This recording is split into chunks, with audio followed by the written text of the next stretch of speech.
Hi everyone, welcome back. ఈరోజు మనం swing ట్రేడింగ్కి స్టాక్స్ని ఎలా ఫిల్టర్ చేసుకోవాలో చెక్ చేద్దాం. ముందుగా మన ట్రేడ్ సెటప్ని చూద్దాం. ట్రేడ్ సెటప్ వచ్చేసి ఇలా ట్రెండ్ అయిన స్టాక్, ఇలా కన్సోలిడేట్ అయిన స్టాక్స్ని తీసుకుంటాం. సో ఇక్కడ మన ట్రేడ్ సెటప్ వచ్చేసి ఈ హైని మార్క్ చేసుకుంటాం. స్టాక్ మళ్ళీ ఎప్పుడైతే ఈ కన్సోలిడేషన్ పార్ట్ తర్వాత ట్రెండ్ అనేది స్టార్ట్ అవుతుందో, లైక్ ఇలా ట్రెండ్ అనేది స్టార్ట్ అవుతుందో, ఇక్కడ మన ఎంట్రీస్ అన్నవి లిమిట్ ఆర్డర్స్లో ప్లేస్ చేసుకుంటాం. సో స్టాక్ ఈ లెవెల్కి రాగానే మన ఎంట్రీస్ అనేవి ట్రిగర్ అవుతాయి. ఎంట్రీస్ ట్రిగర్ అయ్యాక మన స్టాప్ లాస్ అనేది ఆ పర్టికులర్ డే క్యాండిల్ లో దగ్గర సెట్ చేసుకుంటాం. అండ్ ఇందులో మన టార్గెట్ వచ్చేసి ఈ కన్సోలిడేట్ అయిన రేంజ్ ఏదైతే ఉందో దాన్ని మన టార్గెట్గా సెట్ చేసుకుంటాం. సో ఇది మన ట్రేడ్ సెటప్. ఇప్పుడు దీన్ని మన స్టాక్స్లో చూద్దాం. ఇప్పుడు మనం 52 వీక్ హై స్టాక్స్ని ఫైండ్ చేసినప్పుడు మనకి స్టాక్ అనేది ట్రెండీగా ఉండాలి, స్ట్రాంగ్గా ఉండాలి, అండ్ అలానే ఇలా కన్సోలిడేట్ అయి ఉండాలి. స్టాక్స్ని ఫైండ్ చేసినప్పుడు స్ట్రాంగ్గా ఉన్న స్టాక్స్ని ఫైండ్ చేస్తాం. సో అలా ఫైండ్ చేయడానికి మనం మంత్లీ అండ్ వీక్లీ టైం ఫ్రేమ్స్ని యూజ్ చేస్తాం. అండ్ ఎంట్రీస్ మాత్రం డైలీ టైం ఫ్రేమ్లో తీసుకుంటాం.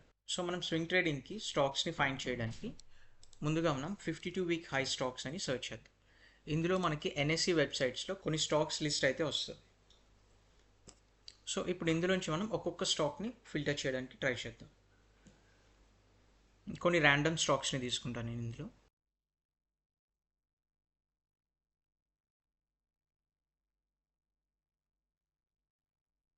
ఈ స్టాక్ చూడండి, ట్రెండ్ అయిన తర్వాత లాస్ట్ 3-4 డేస్కి కన్సోలిడేట్ అవుతుంది.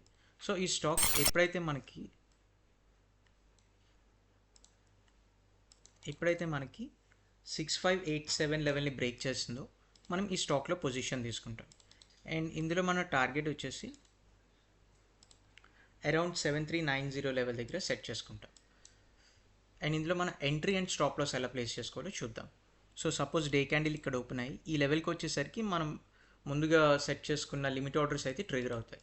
సో ఆ లిమిట్ ఆర్డర్స్ ట్రిగర్ అయిన తర్వాత మనం స్టాప్ లాస్ అనేది ఆ పర్టికులర్ డే క్యాండిల్ లో దగ్గర సెట్ చేసుకుంటాం. అండ్ ఇక్కడ మన టార్గెట్ అనేది ఈ కన్సోలిడేట్ అయిన రేంజ్ ఏదైతే ఉందో దాన్ని మన టార్గెట్గా సెట్ చేసుకుంటాం. ఇప్పుడు నెక్స్ట్ స్టాక్ చూద్దాం.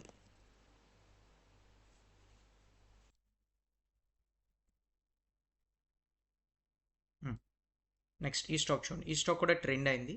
లాస్ట్ 3-4 డేస్గా ఇది కూడా కన్సోలిడేట్ అవుతూ ఉంది. సో ఈ స్టాక్ ఎప్పుడైతే మనకి 1891 లెవెల్ని బ్రేక్ చేసినా మనం స్టాక్లో పొజిషన్ తీసుకుంటాం.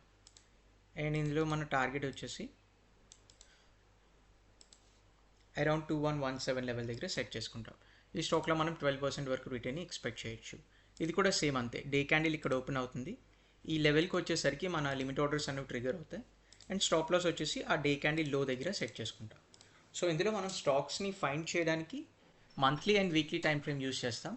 పొజిషన్ తీసుకోవడానికి డైలీ టైం ఫ్రేమ్ అనేది యూస్ చేస్తాం. ఇంకొన్ని స్టాక్స్ని చూద్దాం.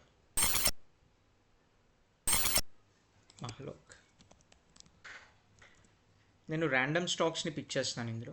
ఇక్కడ మనకి సెటప్ లేదు ఎందుకంటే ఇది ఆల్రెడీ ట్రెండింగ్లో ఉంది, ఎక్కడ కన్సోలిడేట్ అవ్వలేదు. రాజ్, ఇది ఆల్రెడీ ప్రీవియస్గా మార్క్ చేసుకుంది. ఈరోజు అయితే ఎంట్రీ అనేది ట్రిగర్ అయింది. చూడండి, ఇది కూడా లాస్ట్ 1 వీక్గా ఇది కన్సోలిడేట్ అవుతుంది. స్టాక్ ముందంతా ట్రెండింగ్లో ఉంది. సో ఈరోజు అయితే మన ఎంట్రీస్ అనేవి ట్రిగర్ అయ్యాయి. చూడండి, ఈ స్టాక్ అనేది కొంతవరకు ట్రెండ్ అయిన తర్వాత కన్సోలిడేషన్ జోన్లోకి వచ్చింది. సో ఇది ఎప్పుడైతే కన్సోలిడేషన్ జోన్లోకి వచ్చిందో మనం ఎంట్రీస్ అనేవి మార్క్ చేసుకున్నాం. సో అది ఈరోజు ట్రిగర్ అయింది అన్నమాట.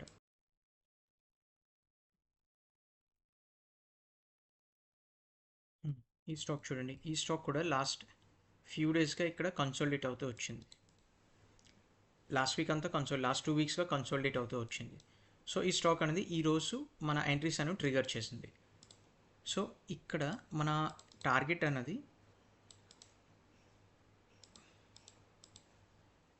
అరౌండ్ 512 లెవెల్ దగ్గర సెట్ చేసుకుంటాం. అండ్ స్టాప్ లాస్ వచ్చేసి ఆ డే క్యాండిల్ లో అంటే ఈ లెవెల్ దగ్గర మనం స్టాప్ లాస్ సెట్ చేసుకుంటాం. ఈ వీడియోలో డౌట్స్ ఏమైనా ఉంటే కమెంట్స్లో కమెంట్ చేయండి. For more videos please subscribe to my channel. Thank you.